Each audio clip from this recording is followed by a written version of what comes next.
Hello friends, welcome to my YouTube channel Prashant Yadav Maths. Today I tell you Volume 4 by Rukmani Prakashan. Shift first math question. Let's go. हमारा पहला question है कि किसी निश्चित राशि का 5% वार्षिक साधारण ब्याज की दर से 3 वर्ष का साधारण ब्याज उसी राशि पर 4% वार्षिक चक्रवृद्धि ब्याज की दर से 2 वर्ष के ब्याज से 649.80 अधिक है तो धनराशि ज्ञात करें। हमें क्वेश्चन जो दिया है वो साधारण ब्याज और चक्रवृद्धि ब्याज का दिया है। क्वेश्चन में कह रहा है कि यदि कोई मूलधन है और उस मूलधन पर 5% साधारण ब्याज की दर से 3 वर्ष का साधारण ब्याज और उसी मूलधन पर 4% वार्षिक चक्रवृद्धि ब्याज की दर से 2 वर्ष का ब्याज का जो अंतर है वो 649.80 रुपये अधिक है, तो पूछ रहा है कि राशि कितनी है। तो दोनों के ब्याज के बीच अंतर दिया, तो सबसे पहले हम साधारण ब्याज निकाल लेंगे। तो हम साधारण ब्याज निकाल लेंगे तो हमें पता है कि साधारण ब्याज की जो दर है वो हमारी 5% है और जो समय है वो 3 वर्ष है। तो साधारण ब्याज होता है हमारा 80%। साधारण ब्याज जो होगा वो कितना होगा हमारा 80%। तो कितना हो जाएगा हमारा 5 गुणा 3, तो कितना आएगा 15%। जो साधारण ब्याज होगा वो हमारा 15% होगा। उसी प्रकार अब हम चक्रवृद्धि ब्याज निकाल लेंगे। चक्रवृद्धि ब्याज 2 साल का निकालने के लिए हमारा फॉर्मूला होता है कि 4 + 4 गुणा 4/100। अब 2 साल का चक्रवृद्धि ब्याज आ जाएगा, तो 2 साल का हमारा चक्रवृद्धि ब्याज आएगा 4 और 4 8 और ये कितना आएगा 16। 16 को 100 से भाग करेंगे तो 0.16, तो कितना आएगा हमारा 8.16%। हमारा जो चक्रवृद्धि ब्याज है वो 8.16% है, जबकि साधारण ब्याज हमारा 15% है। और इन दोनों के बीच अंतर दिया है हमारा 649.80 का। अब इन दोनों के बीच अंतर निकाल लेंगे, तो 15% और 8.16% के बीच जो अंतर है हमारा वो अंतर है हमारा 6.84% का। 6.84% का और 6.84 जो परसेंट है, अब वो रुपए में कितना दिया हमें, रुपए में दिया हमें 649.80। कोई भी चीज़ हमारा जो मूलधन होता वो सदैव 100% होता। जो हमारा मूलधन होगा वो कितना होगा 100%। मूलधन जो होगा हमारा कितना होगा 100%। अब 6.84% बराबर इतना, तो 100% बराबर कितना, क्योंकि हमसे मूलधन पूछा, तो 649.80 बटे 6.84 गुणा 100। अब 2 पॉइंट ऊपर भी और नीचे भी 2 पॉइंट है, तो पॉइंट से हमारा पॉइंट कैंसिल। और 684 से यदि इसे डिवाइड करेंगे तो डिवाइड जाएगा हमारा 95 बार, 95 बार, और 95 की 100 से गुणा करेंगे तो कितना आएगा हमारा 9500। तो इसका मतलब जो हमारी राशि थी, हमारा जो मूलधन था वो 9500 था, जो कि ऑप्शन नंबर हमारा ए था। अब हमारा नेक्स्ट क्वेश्चन है क्वेश्चन नंबर 5। वो कह रहा है कि जतिन के पास 2240 अंडे हैं, जबकि तनिष्क के पास 3840 अंडे हैं, और किसी कार्टून में अधिकतम कितने अंडे इस प्रकार रखे जाएं जिससे कि कोई अंडा बाहर ना छूटे और ना ही कोई जगह खाली बचे, और साथ ही जतिन और तनिष्क को उपयोग करने में आसानी भी हो। जब भी हमसे कोई चीज़ रखने को है, बांटने को है, काटने को है, मापने को है, जब भी इन शब्दों का प्रयोग होगा तो क्वेश्चन में हमें में से ही निकालना है, और इस क्वेश्चन में भी हमें में से ही निकालना है। तो अब में से निकाल लेंगे। सबसे पहले जो हमारा जतिन है, और जतिन के पास अंडे हैं कितने हमारे 2240, और जबकि हमारा अगला है तनिष्क, और तनिष्क के पास अंडे हैं कितने 3840। इतने इतने अंडे हैं। अब एक बार बताओ कि लास्ट में क्या हमारा जीरो है दोनों के बीच में, इस जीरो कॉमन ले लो तो बचा कितना हमारे पास 224, और कितना बचा 384, और 224 और 384 का में से निकाल लेंगे। देखो दोनों नंबर हमारे 4 से डिवाइड हैं, क्योंकि इसके भी लास्ट में 24 है, इसके लास्ट में 84 है, दोनों 4 से कट जाएंगे। तो 4 पंजे 20, 2 बचा, 4 छंग 24, और 4 नम 36, 2 बचा, और 4 छंग 24, 56 आएगा, और ये 94 आएगा। अब ये नंबर हमारा किससे डिवाइड होगा, अब हमारा 2 से डिवाइड हो जाएगा। 2 दूनी 4, 2 अट्ठे 16, 2 चौक 8, 2 सत्ते 14। अब भी हमारा किसी से नंबर डिवाइड है, ये कितना आएगा 28 आएगा, ये कितना आएगा 47 आएगा, चार छंग 2 × 4 = 24 है, मिस्टेक हो गई, सॉरी।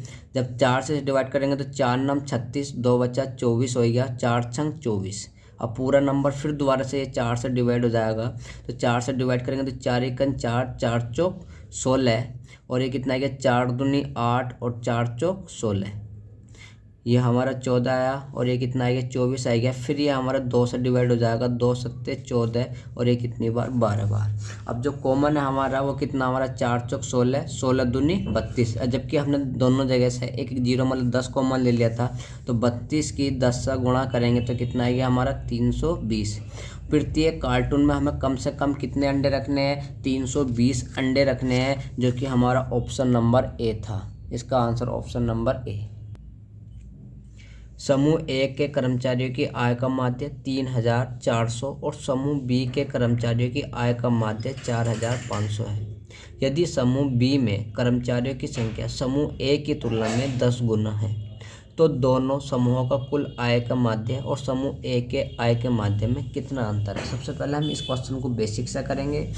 सबसे पहले हमें दिया क्या, उसने कहा कि जो समूह ए है और ए का जो माध्य है वो कितना हमारा 3400 रुपये है। जो समूह बी है उनका जो माध्य दिया है वो कितना दिया है, 4500 दिया है। तो बी की आय का जो माध्य वो 4500। उसने कहा कि यदि बी में जो कर्मचारियों की संख्या है वो ए की तुलना में 10 गुना है।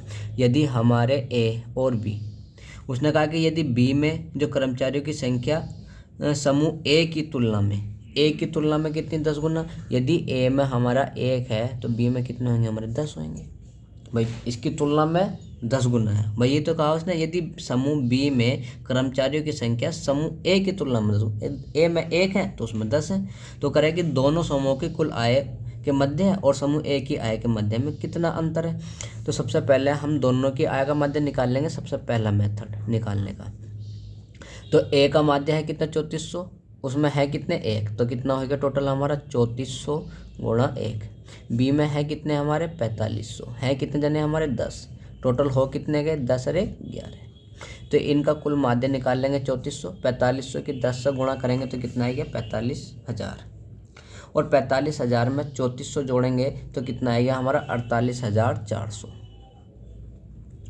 48,400 आइए। 48,400 को 11 से डिवाइड कर देंगे। 11 से डिवाइड करेंगे तो 11 चौक 44, 4 बचा, फिर 11 चौक 44 कितना आ गया 4,400। तो हमारा जो सबका माध्य आया वो 4,400 है, जबकि ए का माध्य है कितना 3400। क्योंकि हमें क्या निकालना, अंतर निकालना, डिफरेंस। तो क्या कर देंगे 4,400 सब कुल के माध्य में से ए का माध्य घटा देंगे 3400, तो बचा कितना हमारा 1000, जो कि ऑप्शन नंबर हमारा क्या था ए था इसका भी।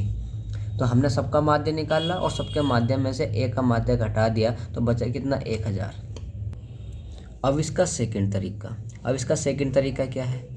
अब सेकंड तरीका ये है कि हमें पता है कि ए का जो माध्य है वो 3400, बी का माध्य कितना 4500। हमने मान लिया कि जो सबका माध्य है, सबका माध्य मैंने 4500 मान लिया। जो हमारा ए का माध्य कितना 3400, बी का माध्य कितना हमारा 4500। हमने सबका माध्य कितना मान लिया 4500 मान लिया। यदि मैंने सबका माध्य 4500 मान लिया, अब ये कितना कम है भाई इससे 4500, ये कितना कम है हमारा 1100 कम है। कितना कम है ये 1100, और 1100 जो कम है वो कितना कम है 1 का। तो 1 की यदि 1100 से गुणा करेंगे तो कितना कम होगा 1100 तो कम होया हमारा। तो 4500 में से क्या करेंगे हम, तो हमने सबका जो माध्यम था 4500। अब क्या है कि अब ये जो हमारा 4500 से ये कितना कम है 1100, अब ये 1100 कम है, कितना कम है 1100, और 1100 कम है कितने का 1 का। अब ये जो टोटल कम होया वो 1100। अब जो 1100 कम है, जब हम सबका माध्य निकालें तो सबका कम होएगा भाई। औसत का मतलब, माध्य का मतलब होता है सबको बराबर होना। तो टोटल है कितने 10 और 1 11, तो इसका मतलब प्रत्येक का कम कितना होगा, तो 11 से भाग कर देंगे। 11 से भाग करेंगे तो कितना है 100, तो प्रत्येक का 100 कम होएगा। सब पे था कितना पहले 4500, 100 कम हो गया तो बचा कितना हमारा 4400। तो जो सबका माध्य आया वो कितना है 4400। अब क्या करेंगे 4400 में से, अब 4400 सबका माध्य आ गया। हमें पूछा है कि सबके माध्य में से ए के, सबका माध्य और ए के माध्य के बीच अंतर। सबका माध्य है कितना हमारा 4400, ए का माध्य है कितना हमारा 3400, तो इनका अंतर कितना आ गया 1000। दी गई आकृति में वर्ग ए बी सी डी में समान समद्विबाहु त्रिभुजों के दो युग्मों को काटने पर आयत पी क्यू आर एस निर्मित होता है। काटे हुए भाग का कुल क्षेत्रफल 288 मीटर स्क्वायर है। पी आर की लंबाई क्या होगी?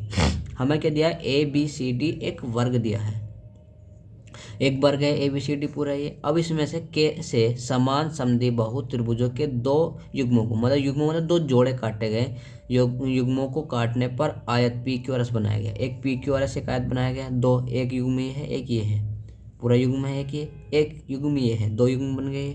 और इससे एक पी क्यू आर एस एक आयत बनाया गया। वो कह रहा है कि कटे हुए भाग का कुल क्षेत्रफल, जो ये कटा हुआ है ये वाला भाग है, इसका जो क्षेत्रफल है वो 288 मीटर स्क्वायर है।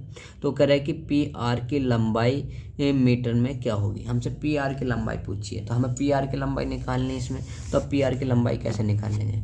अब हमें ये एक पी क्यू मतलब ए बी सी डी एक हमारा आयत है, ए बी सी डी हमारा एक आयत है, और जिसमें पी क्यू आर एस एक हमारा, वो ए बी सी डी एक हमारा वर्ग है, और जिसमें पी क्यू आर एस एक हमारा आयत है। अब हमें क्या पी आर की लंबाई निकालनी, तो जो पी आर की लंबाई निकालनी वो हमने डैश डैश से शो कर दी।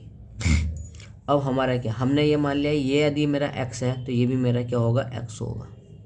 ये एक्स है तो ये भी एक्स, यदि ये एक्स है तो ये दोनों भी एक्स होंगे। ये वाई है तो ये भी क्या होगा? वाई होगा, बराबर होगा। ये वाई है तो ये भी वाई होगा, क्योंकि ये हमारे क्या होते हैं कि जब भी हमारा कोई आयत होता है तो उसकी आमने सामने की लाइन क्या होती है? बराबर होती है। उसके आमने सामने की जो भुजाएं होती हैं, उसकी साइड जो होती हैं वे क्या होती है? हमारी बराबर होती है हमारी। तो अब क्या लगाएंगे हम इसमें? पाइथागोरस लगाएंगे। तो पाइथागोरस से अब हमारा ये एक्स, ये भी एक्स है हमारा, हमें ये निकालना, हमें क्या निकालना? पी क्यू निकालना। क्या निकालना? P Q. तो पी क्यू निकाल तो 90 के कोई भी जब वर्ग होता है तो उसके वर्ग के जो हमारा क्या होता है? वर्ग में जो प्रत्येक कोने होता है वो 90 डिग्री कोण बनता है। प्रत्येक कोने में कितना बनता है? उसके 90 डिग्री कोण। तो ये 90 के ठीक सामने वाला क्या होता है? कर्ण। तो इसका मतलब पी क्यू की लंबाई निकालनी है हमें। तो पी क्यू का स्क्वायर बराबर किसके हो जाएगा? हमारा पी क्यू बराबर हो जाएगा हमारा x square plus x square. तो इसका मतलब पी क्यू बराबर कितना हो गया हमारा? 2 रूट एक्स स्क्वायर, मतलब √2x। फिर ऐसे हमें क्या निकालना? पी क्यू की लंबाई निकाल लें। पी क्यू के बाद हम किसकी लंबाई निकालेंगे? हम निकाल लें क्यू आर की। हमें लंबाई निकालनी क्यू आर की। तो क्यू आर की लंबाई निकालनी, तो क्यू आर की लंबाई कितनी हो जाएगी हमारी? Y square plus Y square. तो कितना आएगा हमारा? √2y आ जाएगा, √2y आएगी हमारा। अब क्या होगा? अब हमें जो वैल्यू निकालनी है वो पी आर की निकालनी है। पी आर है क्या? पी आर हमारा आयत का विकर्ण है, और आयत का विकर्ण बराबर क्या हो? हमारा विकर्ण का वर्ग बराबर होता है हमारा दोनों साइडों की, मतलब इस वाली भुजा का वर्ग प्लस इस वाली भुजा का वर्ग। तो हमारा आयत का विकर्ण है कितना हमारा? तो पी आर। तो पी आर बराबर कितना हो जाएगा हमारा? इस भुजा की जो हमारी लंबाई है वो कितनी है हमारी? हमारी लंबाई है x√2 का स्क्वायर, और इसकी जो लंबाई आई थी वो कितनी आई थी हमारी? y√2 का स्क्वायर। अब इसकी वैल्यू निकाल लेंगे तो कितना जाएगा हमारा आएगा x स्क्वायर 2x स्क्वायर, और प्लस कितना आएगा हमारा? 2y square. 2 कॉमन हो जाएगा, 2 कॉमन होएगा तो कितना आएगा हमारा? √2x square plus Y square. तो पी आर बराबर कितना आएगा हमारा? √2x square plus Y square. अब क्या करेंगे? हम कटे हुए भाग का क्षेत्रफल निकाल लेंगे। कटे हुए भाग का क्षेत्रफल कितना होगा हमारा? सबसे पहले इस वाले भाग का क्षेत्रफल निकाल लेंगे। इस भाग का क्षेत्रफल निकाल लेंगे तो कितना हो जाएगा हमारा? एरिया, क्षेत्रफल। तो कितना हो जाएगा? 1/2 बेस इंटू हाइट। तो ये इसका बेस हो गया, ये इसकी हाइट हो गई। तो कितना आएगा हमारा? x into x plus. अब ऐसे इस वाले कटे हुए भाग का क्षेत्रफल निकाल लेंगे तो कितना आएगा? 1/2 y इंटू वाई। अब एक ये है, एक ये है, तो 2 हो गए। ऐसे ही हमारा एक ये है, एक ये है, तो 2 हैं, दोनों 2 हैं। तो इसका मतलब क्या करेंगे? हम 2 से गुणा कर देंगे। जब 2 से गुणा करेंगे तो 1/2 1/2, इससे ये 2 कैंसिल। तो कितना आएगा हमारा? x square plus Y square. और हमारे कटे हुए भाग का क्षेत्रफल था कितना हमारा? 288। कटे हुए जो भाग का क्षेत्रफल था वो कितना था हमारा? 288 था। तो x square plus Y square बराबर किसका आएगा? 288 के। अब X square plus Y square की वैल्यू पुट कर देंगे यहाँ, क्योंकि हमें पता है कि पी आर बराबर है कितना हमारा 2 गुणा X square plus Y square, तो कितना आएगा हमारा 288। तो 288 2 गुणा 288 आएगा। अब 288 की 2 से गुणा करेंगे तो कितना आएगा हमारा 2 अट्ठे 16, 2 अट्ठे 16 एक 17 और 2 दूनी 4 एक 5, 576 और 576 किसका वर्गमूल हो 24 का। तो हमारी पी आर की जो वैल्यू होएगी वो होएगी 24 मीटर। हमारा नेक्स्ट क्वेश्चन है 24 क्वेश्चन क्या आया था हमारा 24 क्वेश्चन आया था कि 1/0.04 बराबर क्या होगा। अब 1/0.04 तो क्या लिखेंगे सर 1/0.04। अब हमारे क्या पॉइंट मतलब पॉइंट के बाद कितने अंक हैं हमारे 2, तो 2 के बाद क्या लगा देंगे 2 जीरो लगा देंगे। जितने भी अंक होंगे जितने डिजिट होंगे उतने ही जीरो लगा देंगे ऊपर। तो कितना है कि हमारा 100/4, तो ये कितना है कि हमारा 100/4, 4 से 100 को डिवाइड करोगे तो कितना आएगा 25। यही हमारा आंसर था। Thank you watching for video.